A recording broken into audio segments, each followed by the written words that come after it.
Segunda de Pedro, capítulo 1. Diz assim, vamos ler do 1 até o 11. Amém? Simão Pedro, servo e apóstolo de Jesus Cristo, aqueles que receberam conosco a preciosa fé, através da justiça de Deus e nosso Salvador Jesus Cristo. Graça e paz vos seja multiplicada por meio do conhecimento de Deus e de Jesus, nosso Senhor. Conforme o seu divino poder, deu-nos todas as coisas que dizem respeito à vida e à piedade, pelo conhecimento que nos chamou para a glória e virtude, pelas quais nos são concedidas grandíssimas e preciosas promessas, para que através destas possais ser participantes da natureza divina, havendo escapado da corrupção que há no mundo através da concupiscência, e além disso, com toda diligência, com todo empenho, com toda força, acrescentai virtude à vossa fé, e à virtude o conhecimento, e ao conhecimento a temperança, e a temperança a paciência, e a paciência a piedade, e a piedade a gentileza fraternal, e a gentileza fraternal a caridade. Porque se em vós houver estas coisas, e com abundância, eles não vos deixarão estéreis e nem frutíferos no conhecimento do nosso Senhor Jesus Cristo. Porém, aquele que não tem essas coisas é cego e não consegue enxergar ao longe, e esqueceu-se de que foi purificado dos seus antigos pecados. Portanto, irmãos, procurai diligentemente firmar o vosso chamado e eleição, porque se fizerdes isso, jamais caireis.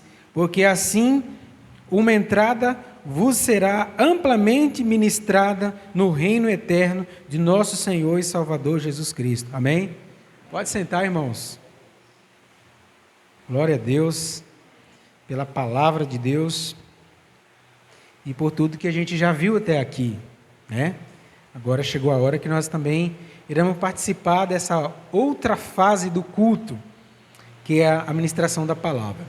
Bom, aqui o nosso querido apóstolo São Pedro, essa segunda carta dele, a primeira, ele vem tratando de alguns problemas, de algumas questões relacionadas às questões externas da igreja. A igreja estava passando por perseguições, certo? Perseguições físicas, os irmãos estavam sendo levados pelas autoridades, os irmãos estavam sendo mortos e estavam, de fato, passando por situações difíceis. E aqui, então, na primeira carta, nós temos os perigos externos à igreja. E aqui na segunda carta, nós vemos aqui um perigo interno, que ameaçava e que ameaça até hoje a igreja do Senhor. Tanto na primeira carta, as perseguições, elas não, e nós sabemos muito bem disso, elas continuam, assim como os ataques internos à igreja do Senhor. E aqui nessa segunda carta, Pedro, ele vem fazendo uma série de defesa da fé e de todo o corpo doutrinário, porque havia naquela época homens que viviam de forma licenciosa, de forma escandalosa, de forma inapropriada, e esses eram tidos como mestres na igreja, falsos mestres, e esses homens, eles viviam uma vida completamente bagunçada, né? Como muito parecido até com a vida daqueles que vivem à margem da fé. Assim era a vida desses falsos mestres que pregavam na igreja na época do apóstolo São Pedro, na época que ele escreve essa carta. E a preocupação dele é que esses homens, eles tinham um entendimento da palavra do Senhor e eles professavam isso através não só da sua fala, da transmissão da palavra, mas da forma de viver, que eles, esse conhecimento, esse entendimento acerca da fé, o conhecimento que eles teve a respeito do cristianismo, afetava apenas o conhecimento intelectual. E logo esses homens, entendendo dessa forma e influenciados pela visão da época, que era o gnosticismo, esses homens vivem de forma bagunçada, e eles entendem que havia necessidade apenas de uma purificação do espírito, apenas da questão espiritual, e a sua vida prática poderia viver de uma forma licenciosa, de uma forma totalmente inapropriada. Esses homens eram os que tinham oportunidades na sua época e estavam entrando, influenciando os irmãos. Esses homens debochavam da parousia, esses homens debochavam da segunda vinda de Cristo. Eles falavam: olha, Jesus está demorando, isso já tem passado algum tempo e esse Jesus não vem logo. Será que ele vem realmente? Imagina para uma igreja que estava sendo perseguida, uma igreja que estava passando por diversas adversidades físicas, os irmãos sendo afetados de forma física, ouvindo palavras de, como é que eu poderia dizer? De não animação, né, em relação à volta do Senhor Jesus Cristo. Imagine, alguém que estava sendo perseguido fisicamente, ouvir: olha, Jesus talvez não volte, já está demorando tanto tempo, será que ele vem realmente? Né? Imagina alguém que está sofrendo fisicamente, que abandonou tudo por causa de Jesus, e agora ouve mensagem dessa forma. Aí Pedro, ele vem e se apresenta à igreja, esses homens extremamente arrogantes. E Pedro, ele vem aqui de uma forma maravilhosa, e ele se coloca aqui, que ele é Simão Pedro, o servo. Ele é servo. E a palavra servo, no grego, o significado dela é doulos, né? Que é escravo. Né? É escravo. É mais do que servo, é um escravo. Agora ele é escravo de Cristo. Pedro é escravo de Cristo, e ele apresenta dessa forma, assim para a igreja.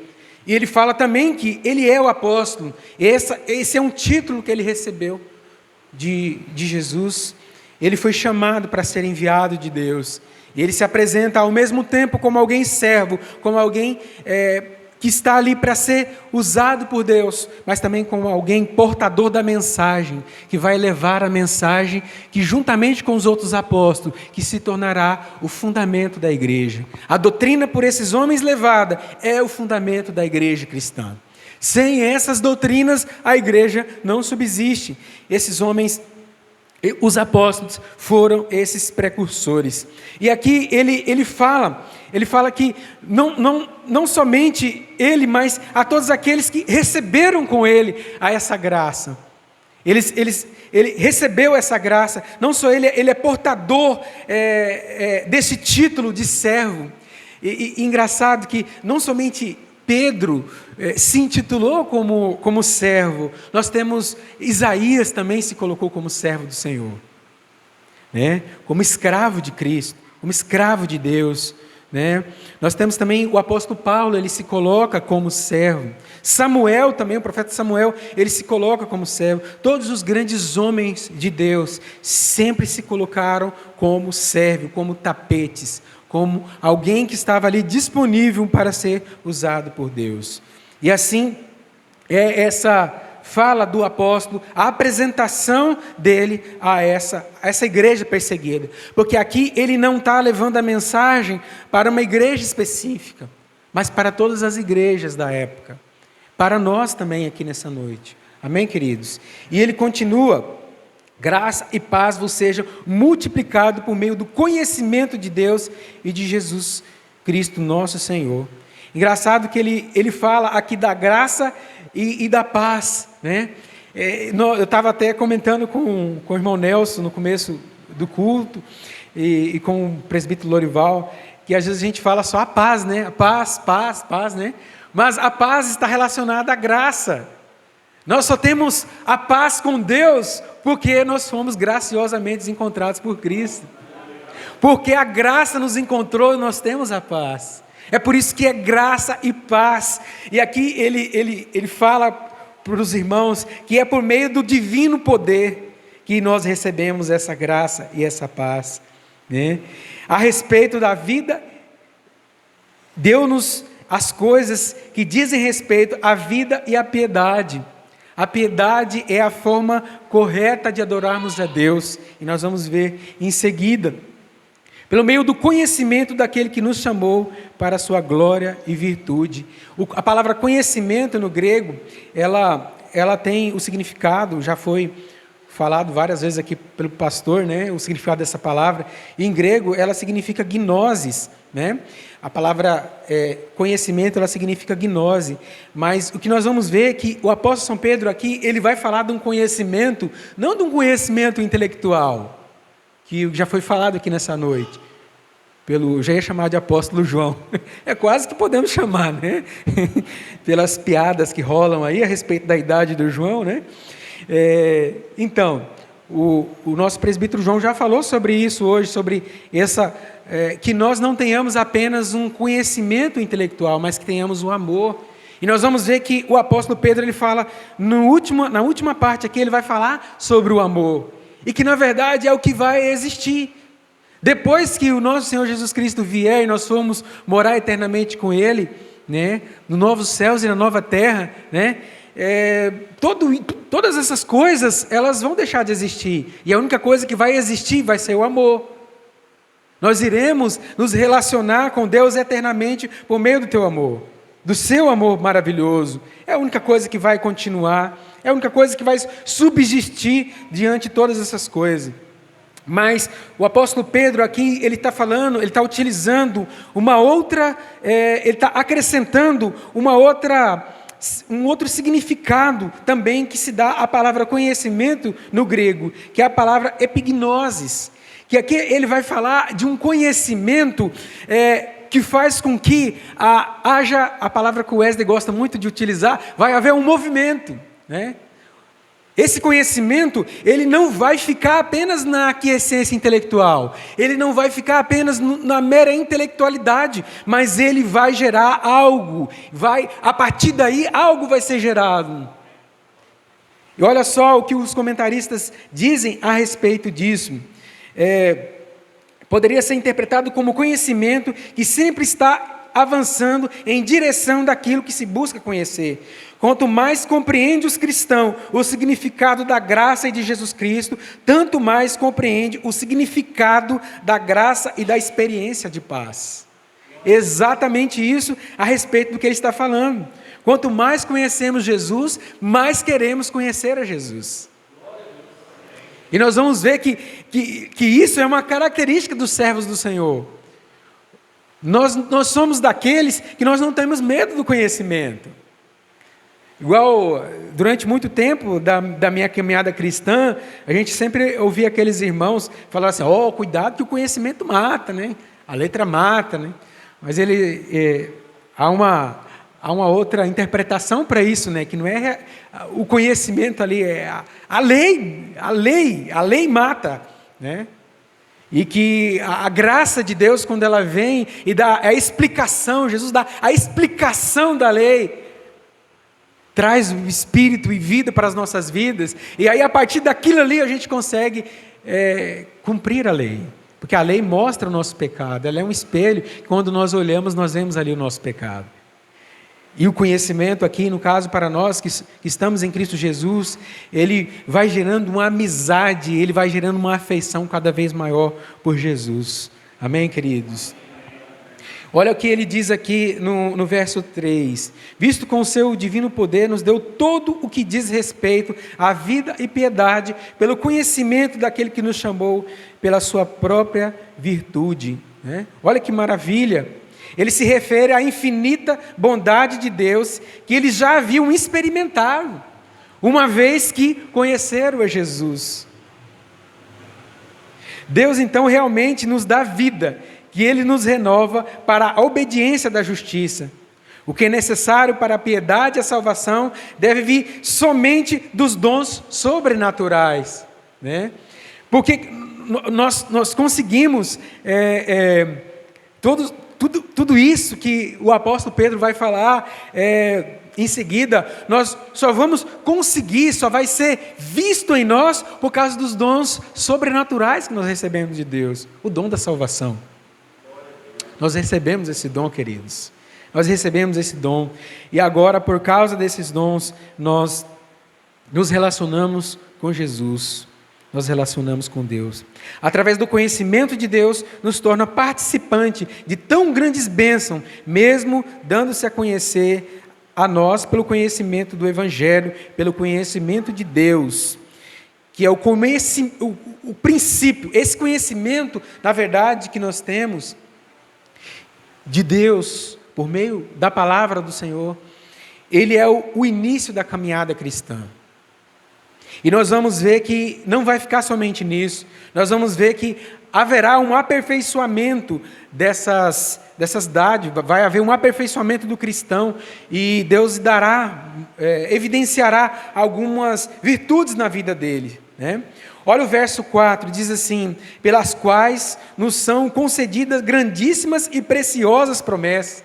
Olha como o apóstolo Pedro gosta dessas palavras, grandíssimas e preciosas promessas. Que promessas são essas?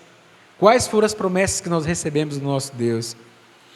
Quando nós recebemos a Jesus. Essa foi a maior promessa que nós recebemos, a salvação maravilhosa.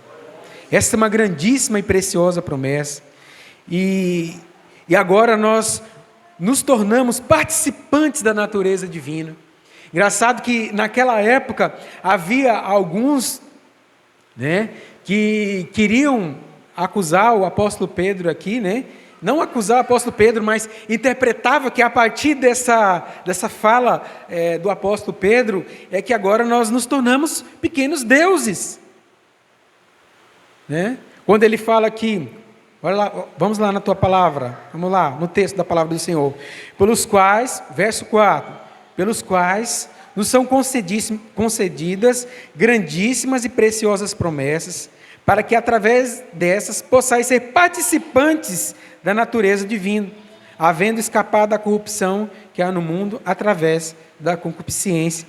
Então aqui ele fala que nós agora nos tornamos participantes da natureza divina. Isso é com Deus. Deus realizou essa obra em nós. Deus, ele veio e imprimiu em nós, por meio do seu Filho Jesus Cristo, por meio daquele sacrifício maravilhoso. Agora sim nós podemos chegar diante de Deus. Agora sim nós temos uma natureza diferente. Essa natureza foi recebida de forma sobrenatural. Ela custou preço de sangue. E aqui esses homens, ao contrário do que eles falavam, na verdade, nós não nos tornamos pequenos deuses, até porque nós esbarraríamos numa série de atributos de Deus também. Porque se somos pequenos deuses, teríamos que ter os mesmos atributos de Deus. E os atributos de Deus, eles se dividem em atributos incomunicáveis e atributos comunicáveis. Nós não somos infinitos, e nem somos onipresentes e nem onipotentes. É só para nós vermos que o mesmo apóstolo Pedro, quando foi um dia ali na crucificação do nosso Senhor Jesus Cristo, quando foi interpelada por uma mulher, por uma serva, né? Alguns falam por uma serva, por uma criada, ali ele negou Jesus. Pedro, ali mesmo tendo conhecido a Jesus, nós vamos ver que há uma progressão também desse conhecimento no relacionamento de Pedro com Jesus. E nós vemos também que é interessante que até alguns comentaristas, eles de forma, eu achei até bonita essa comparação, essa poesia que eles fazem, é que o Pedro ele, em Mateus, ali quando ele fala para Jesus, né, que Jesus é o Cristo, Filho do Deus vivo, né, e Jesus fala ali que ele é a pedra, que ele vai ser aquele que vai ajudar, levando a pedra, que é a mensagem, né, que é Jesus, né, ele vai ser aquele que vai ser o enviado de Deus, né, que vai mostrar a pedra para o mundo, né, porque aquela pedra ali não é Pedro, embora também Pedro foi, juntamente com os outros apóstolos, conforme nós já falamos aqui nessa noite, o fundamento da igreja, mas os apóstolos olhavam para eles e mostravam outro fundamento, que é Jesus.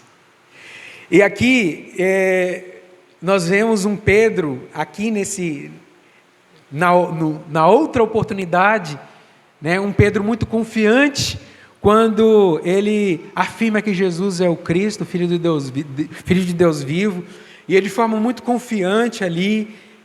Alguns falam que Pedro era precipitado. Quem sou eu para falar do apóstolo Pedro? Basta eu olhar para a minha vida e ver a distância que há em mim entre ele, um homem de Deus, né, valoroso, e que tem grandes obras, que fez grandes obras na igreja. Eu acho engraçado como as pessoas falam dos apóstolos, né, falam dos homens de Deus como se estivesse falando de um qualquer, né, mas foram grandes homens de Deus, mas Deus deu essa mesma graça para nós, sermos operantes e realizar essas obras. O próprio Jesus disse que nós poderíamos realizar obras grandiosas, até porque o ministério dele foi de 3 anos, né? E Pedro ali, de forma confiante, Jesus chama de pedra. E ali depois, quando Jesus vai perguntar para ele, né, em João, se ele ama Jesus: Pedro, tu me amas? Pedro, tu me amas? Pedro, tu me amas por 3 vezes, exatamente as 3 vezes que ele negou a Jesus. E aqui, Jesus chama ele de Simão.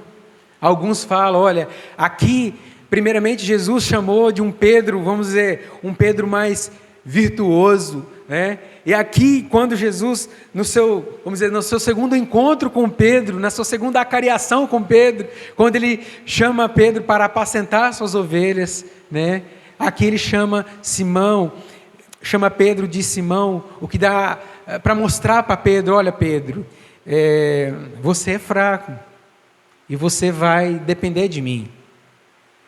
É engraçado porque na primeira chamada ali, quando ele faz aquela declaração maravilhosa que Jesus Cristo é o Filho de Deus vivo, é todo poderoso, é Senhor, e aqui em João 20, se não me engano, ele fica triste quando Jesus o chama por 3 vezes e pergunta se ele o ama verdadeiramente.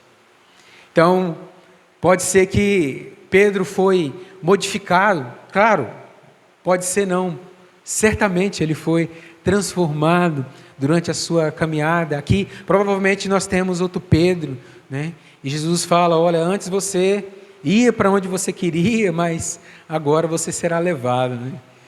E o próprio apóstolo entende isso, e ele aqui, como nós vimos no começo, ele se coloca como servo. E Pedro continua aqui, quando ele fala da natureza divina que nós recebemos, é por causa dessa natureza que há essas transformações em nossas vidas. Havendo escapado da corrupção que há no mundo através da concupiscência. Nós fomos recebidos por Deus e agora nós abandonamos, nós vivemos não no prazer do pecado. O pecado é algo que ainda está no meio da caminhada do crente, mas ele não é mais algo que é algo prazeroso para o crente. Amém, queridos? E Pedro ele fala aqui no verso 5, além disto, com toda diligência, Pedro nos chama aqui a falar de uma coisa que nós teremos que ter todo o empenho, toda a força. Ele fala que nós temos que ter toda a diligência e acrescentar a virtude, a fé que nós recebemos. Nós recebemos uma fé maravilhosa. E essa fé, aprendemos aqui na terça, né? Nós somos salvos pela graça mediante a fé. E a fé, ele é o carro que nos leva, né? E é maravilhoso isso. E nós vamos ver que a fé, ela existe 3 elementos, né, de acordo com os estudiosos, os teólogos, eles falam que na fé existe 3 aspectos. O primeiro aspecto é o conhecimento, o assentimento e a confiança, né? Primeiramente, o conhecimento é algo intelectual, essa fé que Pedro estava falando que nós devemos acrescentar, a virtude que nós devemos acrescentar a essa fé que nós recebemos, né? Essa fé, a primeira parte dessa fé ela é uma fé intelectual. Nós temos que crer em Jesus como Filho de Deus. Essa é a profissão correta.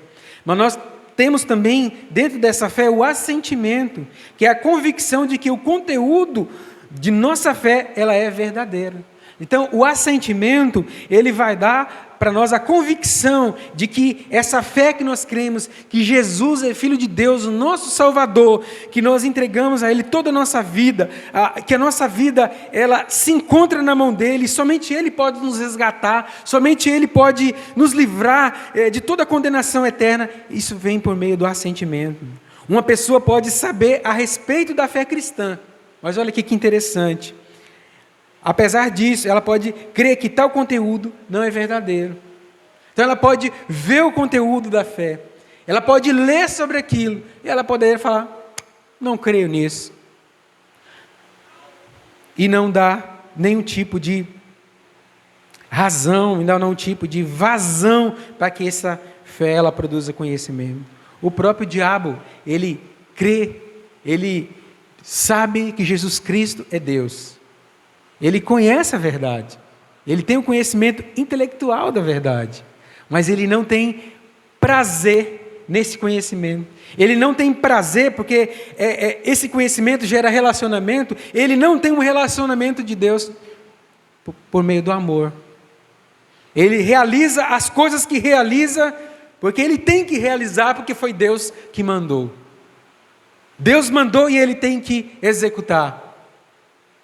Diferentemente de nós, que nós temos esse conhecimento, e esse conhecimento em nós gera um amor que vem aqui na confiança. É a fé eficaz, somente é se o indivíduo confia pessoalmente apenas em Cristo para a salvação. Esse elemento é uma afeição que nós temos por Jesus. Uma pessoa não regenerada nunca virá a Jesus porque não quer a Jesus. Essa pessoa ela não quer a Jesus. Nenhum de nós ama a Cristo perfeitamente. Mas mesmo nesse amor imperfeito, que já foi falado aqui nessa noite, que o nosso amor ele é imperfeito. Mas, mesmo assim, nós temos uma afeição por Jesus. Nós temos uma afeição por Jesus. E por meio do Espírito Santo, Ele muda o nosso coração de pedra e transforma em um outro coração. E é por isso que nós temos essa afeição. E é interessante que aqui nós vamos ter, porque ali na ordem da salvação nós temos a fé e o arrependimento.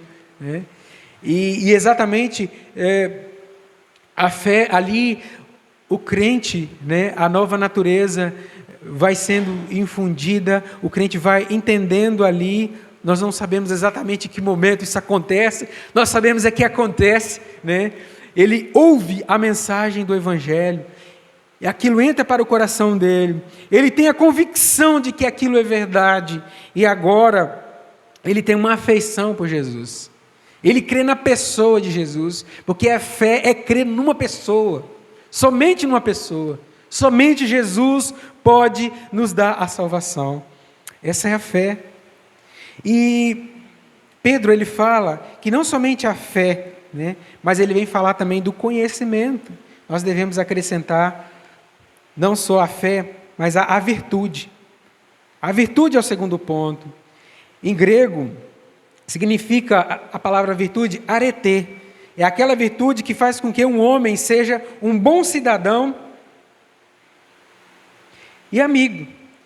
Essa virtude que faz uma pessoa perita na arte do bem viver. Né? Olha que maravilha. O conhecimento de Jesus faz com que também a sociedade seja uma boa sociedade. Porque um crente que vive as virtudes daquele que o chamou, vive as virtudes por meio de Jesus Cristo, por meio da fé em Jesus Cristo, ele vai ser um bom cidadão. Ele vai policiar, ele vai procurar viver de acordo com a palavra do Senhor, de forma retidão, de forma ética. Essa virtude significa uma vida honesta e bem formada. Pois aqui não é energeia, né, ou coragem, mas é arete. É uma virtude, é uma bondade moral. É uma bondade moral. Essa virtude está se falando de uma bondade moral. É por isso que nós vemos a Europa como ela foi um dia impactada por essas virtudes do Evangelho, as virtudes dos cristãos, ali realizando grandes coisas, orfanatos, universidades, grandes coisas foram realizadas na Europa, na América do Norte também, por meio de cristãos, homens de Deus que viviam uma vida piedosa, porque primeiro entenderam o seu chamado, entenderam que a fé que ele recebeu de Deus, ela não é uma fé morta, mas ela é uma fé operosa, ela é uma fé que realiza coisas. Os romanos, eles acreditam que para a justificação tem que haver fé e obras, que é igual à justificação. Para nós cremos que fé, justificação é igual a frutos. Nós somos justificados por Deus. Fomos justificados por Deus. E por isso, porque tivemos fé, fomos justificados por Deus, agora nós realizamos obras. É por isso que nós realizamos obras. Nós não realizamos obras para serem salvos, para sermos salvos. Nós já somos. É uma devoção, é uma volta para Deus de forma voluntariosa, olhando para os preceitos da palavra do Senhor, aplicando os preceitos da palavra do Senhor, e agora essas obras elas saem de forma, podemos falar, as pessoas falam naturalmente, mas é sobrenaturalmente, porque ocorreu algo lá no começo, a natureza foi transformada, nós não éramos da mesma natureza de Deus, a nossa natureza era o pecado, era a prática comum da nossa vida. Quando nós recebemos a natureza divina, aí sim, ficamos aptos. Deus ele nos capacita agora a realizar essas obras. E essas obras, e Pedro fala aqui de forma maravilhosa, se empenhe com toda diligência, não de forma preguiçosa e desordenada, mas com toda a força. Nós devemos pegar isso, amados irmãos, com toda a diligência que nós temos, com toda a força, e acrescentar a virtude à nossa vida. E não somente a virtude, mas o conhecimento. Nós devemos acrescentar o conhecimento.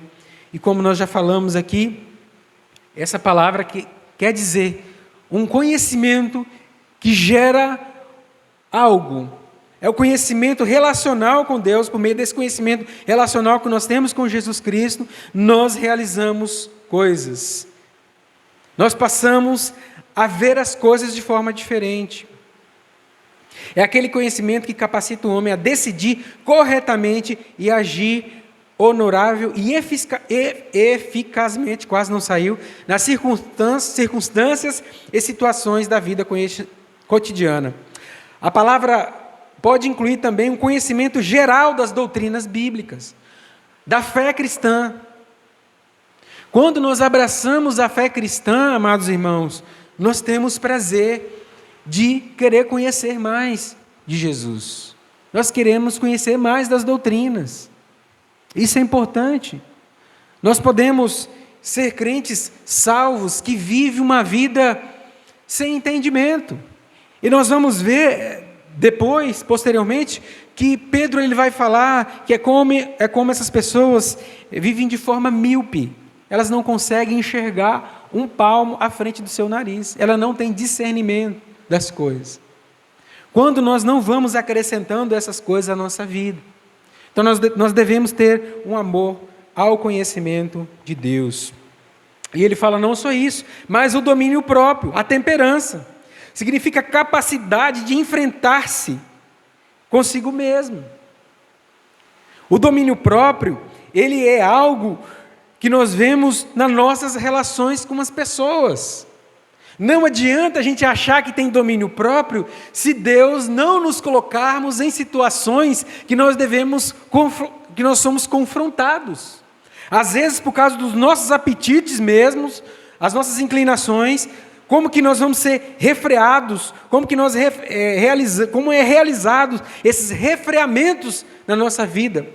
A palavra grega aqui é agikrateia, significa a temperança cristã. de fato, inclui uma abstenção voluntária de todo prazer que não conduza a Deus. É o domínio próprio. Não é nós comermos 20 quilos de picanha. Essa carne está na moda, né? Ou gastarmos tudo aquilo que Deus nos dá de forma desordenada, ou de tudo que já tem sido falado aqui nessa igreja, né? Viver de forma desordenada. Não é assim que Deus nos fez. Não é isso. Nós devemos verificar isso em nossas vidas. Isso estende-se a todas as coisas, das coisas internas e internas. Temos que praticar o domínio próprio em relação às nossas questões internas e aquilo que nós somos colocados. Quando alguém pisa no nosso dedo, quando pisa no nosso calo, quando alguma coisa sai fora do plano, daquilo que a gente imaginava que ia acontecer. Então, é nesse momento que nós temos que ter o domínio próprio. E esses homens aqui dessa época, como eles viviam de forma luxuosa, eles achavam que apenas eles tendo um conhecimento intelectual da doutrina, conhecimento de Deus de forma apenas intelectual, já estava bom. E o apóstolo Pedro está falando que não é bem assim. Esse conhecimento também leva a uma vida reta, a uma vida de domínio sobre as nossas paixões, sobre aquilo que é nosso temperamento, sobre aquilo que é a nossa inclinação natural. Nós somos cidadão de outro planeta. Pode olhar para a pessoa do seu lado, é de outro planeta. Nós somos da eternidade. Né? Tem uns que são mais parecidos, que é de outro planeta, né? Mas, né, as suas doidices, né? Os doidices por Deus, que faz a gente ficar espantado, né? Outros são mais, né, mais calmos, assim, igual eu e o João, o Fernando. E quando vai falar com os irmãos quase dormem. No meu caso, né? Os outros irmãos aí são uma benção, ninguém dorme. Então, queridos, domínio próprio. E nós devemos acrescentar também a paciência, perseverança, né? A paciência, que alguns chamam de perseverança. João Crisóstomo chamou que esta é a rainha das virtudes, é a paciência. É a corajosa aceitação de tudo o que a vida pode nos trazer de adverso. Às vezes nós estamos diante de situações adversas e por meio da paciência que Deus infunde em nós, nós reagimos de outra forma. Jesus foi duramente colocado à prova. O autor aos Hebreus disse que ele sofreu na cruz sendo menosprezado, sendo levado ao opróbrio. E como que Jesus reagiu? Com muita paciência, com muita perseverança. Ele sabia o que estava fazendo. Ele não ficou resmungando. Ele aceitou as condições. Ele aceitou a condição do sofrimento e entendeu que aquele sofrimento era para a glória de Deus. E nós devemos acrescentar também a piedade, que significa eusebeia, ou eusebia em grego.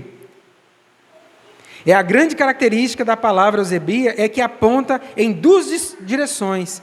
A pessoa que tem a piedade, ela sempre adora corretamente a Deus e serve corretamente aos irmãos.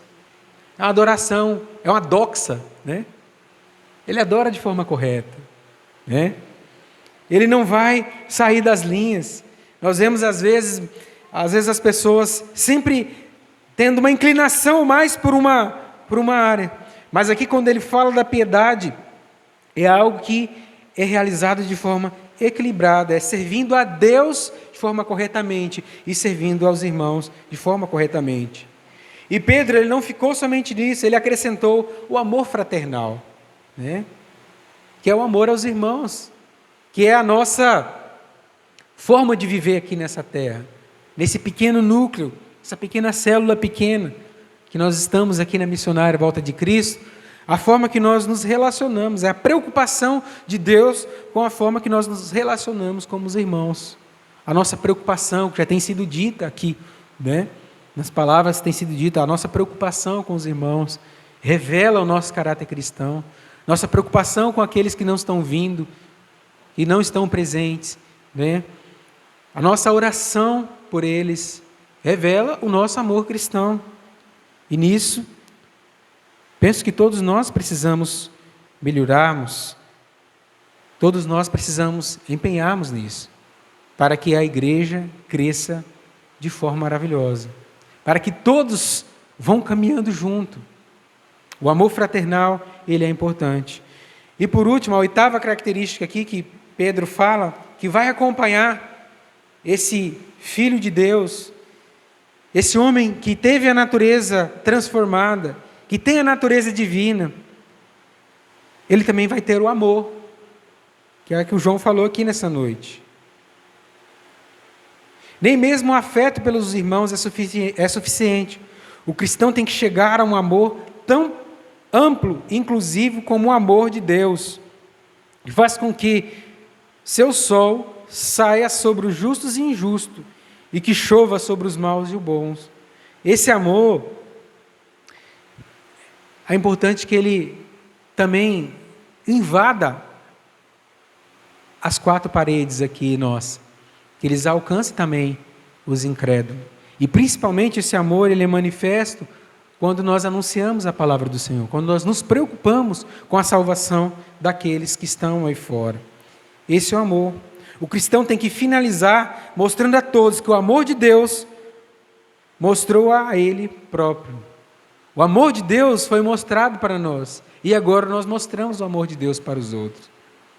Nós nos relacionamos aqui com os irmãos de forma maravilhosa, e também nós mostramos esse amor, o amor de Deus, o amor salvífico, para aqueles que estão lá fora. E olha agora Pedro, agora nos próximos versos, ele vai falar a diferença entre os crentes infrutíferos e os crentes frutíferos. Olha o que ele vai dizendo aqui no verso 8. Porque se em vós houver e abundar estas coisas, não vos deixarão ociosos nem estéreis no conhecimento de nosso Senhor Jesus Cristo. Olha só, esse conhecimento que nós já vimos, ele não vai nos tornar infrutíferos, mas pelo contrário, nós cada vez mais vamos gerando frutos para Deus. E esses frutos, eles vão causando também um benefício dentro da igreja do Senhor. Imagina uma igreja amorosa, vai gerando na sociedade. Imagina um crente virtuoso na sociedade. A sua forma de agir na sociedade, a sociedade também vai se beneficiar. A igreja local vai se beneficiar de todas essas características. Olha no 9. Pois aquele em que não há estas coisas é cego, nada vendo ao longe, havendo-se esquecido da purificação dos seus antigos pecados.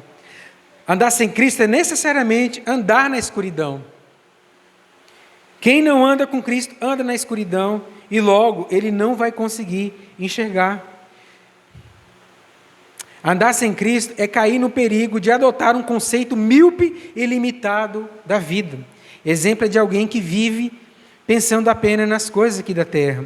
A pessoa que faz sua profissão de fé em Cristo e não começa a ascender, a crescer e a tomar caminho ascendente, esqueceu ou nunca entendeu a experiência da qual passou, a experiência de fé.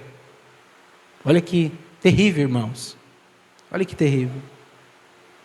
Isso vai tanto para o crente que está em desenvolvimento dessas características. Ele vai olhar e vai ter convicção da sua fé, como para aqueles que ainda estão precisando a desenvolver, ou que são joios, eles vão vai olhar e não vai ver fruto nenhum.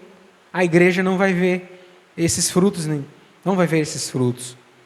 E essas pessoas também não vão ter discernimento, como já foi dito aqui nessa noite. Quem não anda com Deus não tem discernimento das coisas.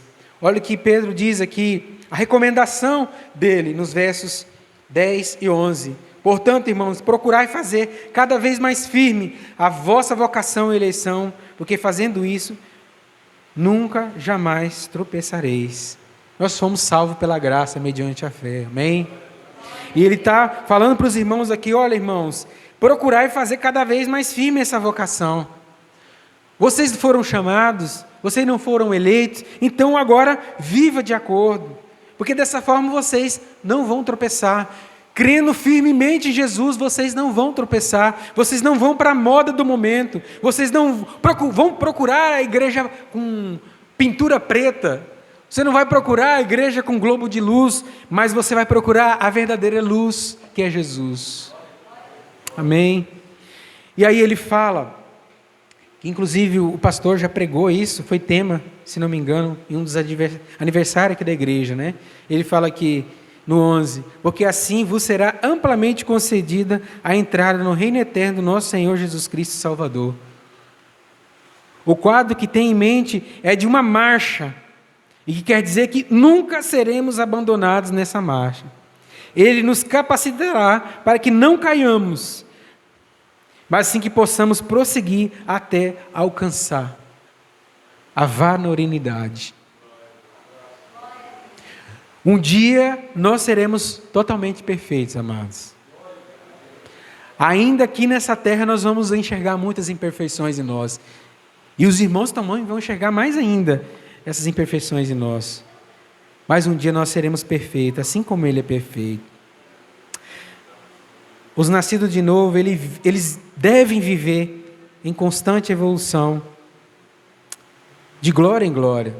Assim é o nosso crescimento cristão, de glória em glória, para a graça de Deus, para que nós não venhamos a ficar parados. Como nós temos enxergado, como tem estado essas virtudes em nossas vidas? Como tem estado essas virtudes na minha vida? Porque a preocupação do pregador, primeiramente, é procurar isso na vida dele. Se isso de fato já está acontecendo na vida dele. Como que está o alcance de todas essas virtudes? Será que tem apenas a fé por enquanto? Só o conhecimento? A virtude? Como que deve estar o amor fraternal? Como que está em relação ao amor? Como que nós estamos, amados? Eu deixo essa reflexão para nós, nessa noite, de como está essas virtudes em nossas vidas. Porque, afinal, essas são as características que definem um cristão. Amém, queridos? Isso é aquilo que eu tinha para os irmãos. Espero que Deus possa ter falado ao coração dos irmãos e que Deus nos mantenha cada vez mais firmes e cada vez mais em ascendentes até a vinda de Jesus. Amém? Que Deus nos abençoe em nome de Jesus. Vamos nos colocarmos de pé, vamos orar a Deus.